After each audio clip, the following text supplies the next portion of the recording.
So you want to start growing microgreens. Well, don't start growing on a paper towel. Don't grow them outdoors because you can't control that environment. Paper towels won't grow well. You want to do it the right way, and let me show you how. All right, so like the very first thing I would do is research what equipment you're going to need, what trays you're going to need, what rack systems you're going to need, what lights you're going to need, all the stuff you're going to need to make sure the stuff is growing correctly, and then make sure that you have a space that you'll be able to fit all that into.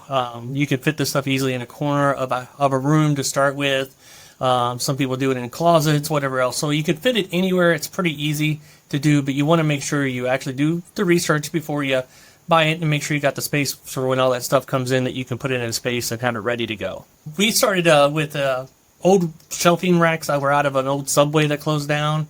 They weren't necessarily the right size to fit the trays that you get, the 10-20 trays. You can only fit 3 of them on there. So you just get something that's available that you can set trays on. It could be simple as a table, right? Then you can just hang a light over above. You can do this very, very simple, very, very basic. But you want to get the equipment that you're going to be able to last. It's going to continue, right? So you want to maybe start with a 6-tier shelf. You can get it for $100 at like Sam's, Home Depot. Lowe's has got them. I think they're a little bit more expensive, but you can get them anywhere. Them racks, they're not that expensive. And then if you don't decide to continue this, you got a free shelf that you can use for other things. But you don't necessarily need that. You just need a place to be able to set some trays, and then you can put lights over top of to get started. But you're going to want to get that rack and lights proper and everything else pretty soon on. So the lights you're going to want to get, I recommend Barina T5s or T8 lights. If you use T5s, you need 2 of them to get the same power and light output that a T8 will do. They're about the same power consumption. It's just basically preference. I recommend T8s because you only have to use 1 light. You only have to have hooked up with 1 circuit on 1 plug. All that, it makes it so much more simpler. But you could use the T5s. If you're going to buy trays, and you're going to need trays in the beginning, so you want to get some good ones that are going to last you, that aren't going to break. So highly recommend Bootstrap Farmer trays. They're very, very good. There's some other ones out there, like Hoss Tools has got some. For America Rise, though, that's probably the ones you want to use the most, is them two. Pretty much anything grows in the same trays. There are deep trays versus shallow trays. Shallow trays for 99% of the crops. There are only a few crops that really need a deep tray. And if you get a deep tray, you're just wasting soil that you got to put in there, or grow medium, whatever you're putting in there. So I highly recommend the shallow trays. When you first get in, I think everybody should be eating broccoli microgreens for the cancer fighting stuff. Sulforaphane in there, the stuff that's got in there, I highly, highly recommend that. Everybody needs that in their system. In the environment we live in this world, we need some cancer fighting stuff because it's all out there, right? So I highly recommend that one first, and it's an easy grow. So the easier it grows to get your foot wet. Yeah, you always, when you start a T-ball, right, they started you out really small, teach you very basics and get you confident. So that's what we want to do here too. So like broccoli, radishes, peas, a cabbage, something like that, and maybe 5th one would be sunflowers. That one's just more challenging because you got to get the seed hulls off, but it's a very good crop. But them were the 5 that I would start with if I was starting. All right, so now you got all the equipment. You got the trays, you got the lights, you got a place to put them, a shelf, preferably, or a table or something to set them on. So you're going to get your light position to where it's about 11 to 12 inches away from the bottom shelf. So you're going to have that light distance there. That's where you want for a T. If you're doing a T5, you're using 2 of them, you need to be about 9 inches apart, and make sure you separate the lights equal density so that it reaches the ends of the trays. Then you're going to want to make sure on the trays, you're going to want to have a slotted or a mesh tray, and then a solid tray for the bottom so you can bottom water.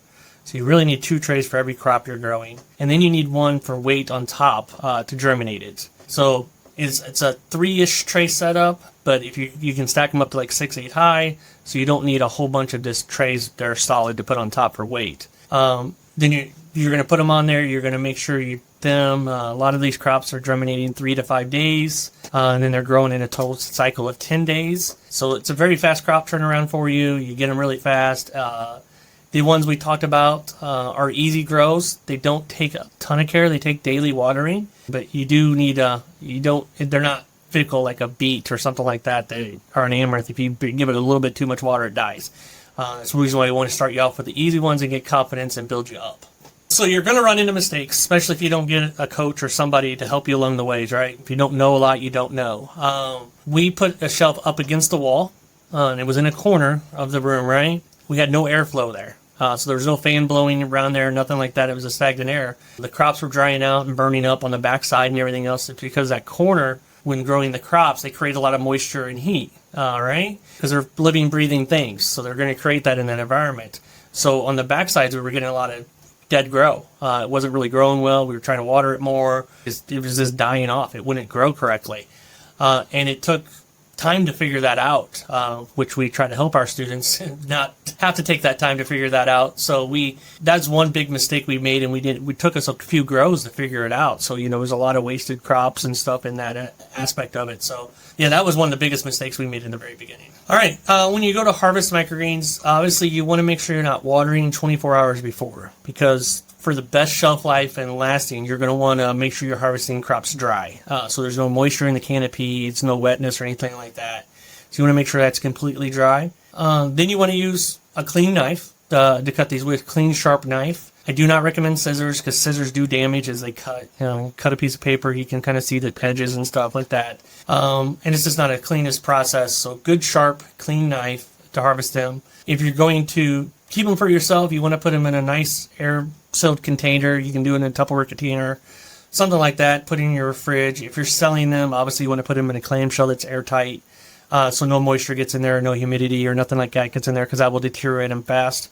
So for longer shelf life, when harvesting, dry and put it in an airtight container is going to last the longest. For harvesting, that's really the only thing you really need is them things. If you're selling everything else, that's obviously more advanced and more details than that if you're selling it. So that's the basic starts that you need as a new grower, new to microgreens, to get started at growing your microgreens. Very, very basic. Just get you going. This is kind of how we started, obviously, so that's how I recommend you to start. Very easy grows, but very challenging at the same part, so you might need some help along the way. That's why we created a free community. It's called Microgreens for Profit. It is over on school.com/microgreens for profit.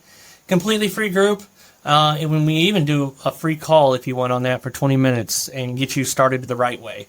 So I hope to see you over there. Have a great day.